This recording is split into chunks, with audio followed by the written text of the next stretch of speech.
Let's My Trend Twister. Kota में Kota Bundi greenfield airport के शिलान्यास समारोह के दौरान राजस्थान के मुख्यमंत्री भजनलाल शर्मा ने मंच पर कोटा कचौरी का मजेदार जिक्र किया। उन्होंने लोकसभा स्पीकर ओम बिरला को संबोधित करते हुए कहा है कि एयरपोर्ट बनने के बाद कोटा की गर्मा गर्म कचौरी दिल्ली तक बिरला के पास जल्द पहुंच जाएंगी। इस बयान पर सोशल मीडिया यूजर्स तंज कर रहे हैं कि राजस्थान में अब 2.5 साल तक केवल कोटा कचौरी की ही बातें होंगी। कोटा की कचौड़ी है ना, कोटा की कचौड़ी का नाम लेते ही आप मुंह में पानी आ जाता है। आता है कि नहीं आता है? आप जब कॉलोनी से लेकर के जब जाते हैं दुकान से, अगर जयपुर दिल्ली मुंबई भी इतना ही समय लगेगा जितना हवाई जहाज का है। आराम से कोटा की जो कचौड़ी है गरम गरम पहुंचेगी। बिरला जी है आपके पास में वहां जाकर के अध्यक्ष जी, क्योंकि जब एयर कनेक्टिविटी हो जाएगी तो आप कहेंगे भैया गरम बनवा के लाइए, एयरपोर्ट जा रहा हूं, तुरंत उसमें रखेंगे तो ताजा पहुंचेगी कि नहीं पहुंचेगी। तो ये हमारा ये काम भी होने वाला है। उत्तर प्रदेश के बलिया में शांभवी पीठाधीश्वर स्वामी आनंद स्वरूप को यूजीसी एक्ट के खिलाफ दिल्ली कूच से पहले हाउस अरेस्ट जैसी स्थिति का सामना करना पड़ा। उनके घर पुलिस पहुंची और उन्हें बाहर निकलने के लिए कहा। वीडियो में स्वामी कह रहे हैं कि पुलिस उन्हें अपमानित कर रही है। इस पर सवाल उठ रहा है कि स्वामी ने ऐसा कौन सा अपराध किया जो उनके घर में रहने का अधिकार छीन लिया जाए। बुला लो उसको, बुलाओ अभी बुला लो। यहाँ क्या दिक्कत है आपको? दिक्कत आपको सर देख रही हो, 2 घंटे से हम जितना आप खुद देख रहे मैंने तो शांत कर दिया सर, फिर भी आप परेशान, आप कौन कर रहा है? अब आप तो परेशान कर रहे हो ना। पब्लिक बाहर से आ रही मिलने आ रही है और हम तो दिख रहे हैं अपने सब घर में अपने बंद रहे हैं, अपने घर में हैं। अब तो आप लोग शांति भी है। आपको ऊपर से आदेश आ गया है। देखो एसएचओ हो आप, एसएचओ साहब, अगर आप हमको ले जाओगे जी जी तो कहीं उचित जगह हमको थाने में बैठाओ या रोड पे हमको कर दो, हमको निकाल दो। या आपको लगता है कि एक संत को अपमानित कर देना चाहिए, एक संत को ऐसा कर देना चाहिए? दिल्ली में बहुत लोग आ रहे हैं, ऐसा मत करो। देखो इसलिए मैं नहीं चाहता कि यहाँ लोग आए ना। नहीं यहाँ नहीं आ रहे। गुरु जी आप उनको रोक दीजिए, किसी को बताने दीजिए, कहीं नहीं यहाँ नहीं, दूसरी जगह। लेकिन आप तुमबाजी करेंगे तो दिक्कत हो जाएगी। इंस्पेक्टर साहब आप अगर बदतमीजी करेंगे यहाँ पे खिंचातानी या फिर आप ले जाने की बात करेंगे तो शायद लोग इधर आ जाएंगे। नहीं, सबको मना कर दिया जाने से। और देखिए हमने तुम लोगों की डीसीपी साहब की बातों को स्वीकार करके हमने शांतिपूर्ण, देखो मैं तो संत हूँ, मैं तो तुम्हारे साथ हिंसा करूंगा नहीं, मैं तुम्हारे साथ गाली गलौज करूंगा नहीं, मैं तुम्हारे साथ कुछ कहूंगा नहीं। तुम ले चलोगे, खींचते हुए ले चलो। यही अगर चाहते हो कि अमित शाह की पुलिस हमको घसीटते हुए ले सम्मानित हुआ सर। मैंने तो ऐसा कुछ हो ही नहीं है। मैंने तो भैया यहाँ लोग जाएंगे, डीसीपी ने कहा, हमने कहा चलो कोई नहीं आएगा। गुरुदेव मैं तो कहूंगा कि अगर ये घर से निकाल रहे हैं तो हम सड़क पर बैठ जाएं। नहीं ऐसा तो हम तो सड़क पर बैठे। इसकी बात नहीं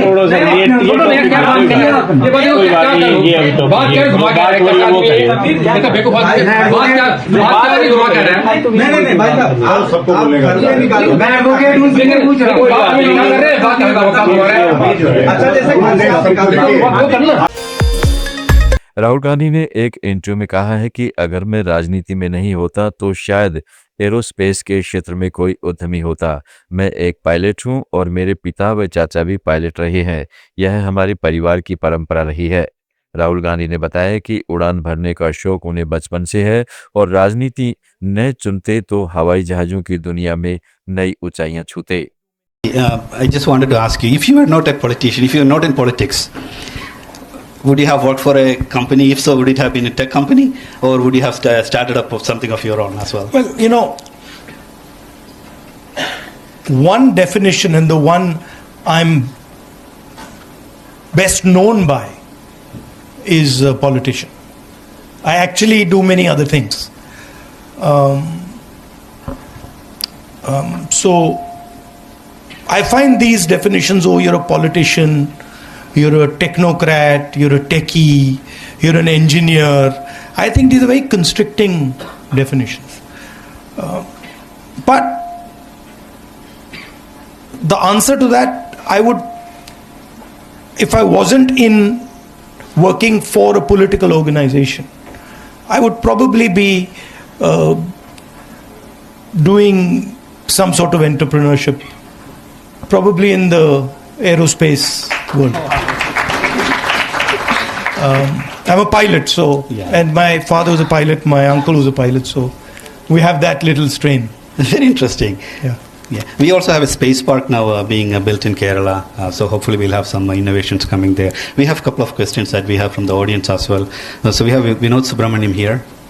Actually, I think about it slightly differently. I think that you should be curious about everything, right? And actually, you should have an open mind towards pretty much everything. And that's when you can start to connect the dots, you know. Very interesting.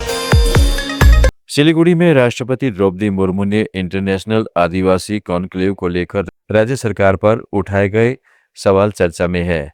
अपनी शालीनता के लिए जानी जाने वाली राष्ट्रपति ने स्पष्ट शब्दों में कहा है, मैं बंगाल की बेटी हूं, फिर भी मुझे यहां आने की इजाजत नहीं मिली। ममता मेरी छोटी बहन जैसी है, पता नहीं शायद वह मुझसे नाराज है। आज इंटरनेशनल संथाली काउंसिल है। इंटरनेशनल संथाली काउंसिल कैसे होना चाहिए, मैं देख रही थी यहाँ बैठे बैठे बहुत सारे संथाल लोग उधर घूम रहे हैं। मुझे लगता है कोई उनको रोक रहा है यहाँ आने के लिए, नहीं जाओ। मैं जो रास्ते पे आ रही थी, यहाँ जो फील्ड में देख रहे हैं, ये एक इंटरनेशनल संथाल काउंसिल का ये सम्मेलन है। मुझे लगता नहीं, कोई चाहते नहीं कि संथाल एकजुट हो, कोई चाहते नहीं संथाल आगे बढ़े, कोई चाहते नहीं कि संथाल शिक्षित हो, कोई चाहते नहीं कि संथाल मजबूत हो। लेकिन मैं जानती हूं कि संथाल ये देश के लिए अपनी जिंदगी को निछावर किए हैं। इंटरनेशनल संथाल काउंसिल का सम्मेलन था। मैं तो यहाँ देख के, यहाँ जब आई मैंने देखा यहाँ होना था तो अच्छा रहता, क्योंकि इतने बड़ा फील्ड है, पता नहीं प्रशासन का क्या हुआ, बाद में ताली बजाना लास्ट में, तो पता नहीं प्रशासन का मन में क्या हुआ, मुझे पता है। हम तो आसानी से यहाँ आए, उन्होंने बोले नहीं वहाँ जगह कंजेस्टेड है। मैंने देखा यहाँ तो मुझे लगता है 5 लाख लोग यहाँ इकट्ठे हो सके, लेकिन पता नहीं वहाँ इसलिए हमको ले गए, यहाँ के भाइयों बहनों ज्यादा नहीं जा पाए, इसीलिए मैंने सोचा कि उनके नहीं। लेकिन मैं बहुत दुखी हूँ, लेकिन यहाँ आके बहुत खुश लगा कि वहाँ के लोग, वहाँ भी लोग क्योंकि बहुत दूर है वहाँ नहीं पहुँच पा रहे हैं, सारे चले जाए। आज उनका मन में ऐसा है तो फिर और भी धन्यवाद है। बीकानेर के कोर्ट रूम में एक चौंकाने वाली घटना सामने आई है, जहां जज की कुर्सी पर एक चपरासी बैठकर रील बनाते पकड़ा गया। पुलिस ने चतुर्थ श्रेणी कर्मचारी पुष्पेंद्र भाटी, मनीष डूडी और भूपेंद्र सहित 3 लोगों को मजिस्ट्रेट की कुर्सी का अपमान करने के आरोप में गिरफ्तार कर लिया है। कोर्ट में ड्यूटी के दौरान यह शरारत भरी हरकत सोशल मीडिया पर वायरल हो गई, जिसके बाद कोर्ट प्रशासन ने तुरंत शिकायत दर्ज कराई। सदर थाना पुलिस ने तीनों को हिरासत में लेकर पूछताछ शुरू कर दी है, जबकि कोर्ट ने सख्त कार्रवाई का आदेश दिया है। जापान में समय की सख्त पाबंदी के कल्चर का एक और उदाहरण सामने आया है, जब एक मंत्री प्रधानमंत्री से मुलाकात के लिए महज 5 मिनट देरी से पहुंची। उन्होंने तुरंत जनता से सार्वजनिक माफी मांग ली और प्रेस से कहा कि यातायात जाम के कारण यह देरी हुई। जापान जैसे देश में जहां ट्रेनें सेकंड पर चलती हैं, वहां थोड़ी सी भी लेट लतीफी गंभीर अपराध मानी जाती है और इसका स्पष्टीकरण देना अनिवार्य होता है। इस घटना ने दुनिया भर में जापानी अनुशासन की मिसाल कायम की है। 10 ट्विस्टर में आज इतना ही। जुड़े रहिएगा लेट्स माइक के साथ।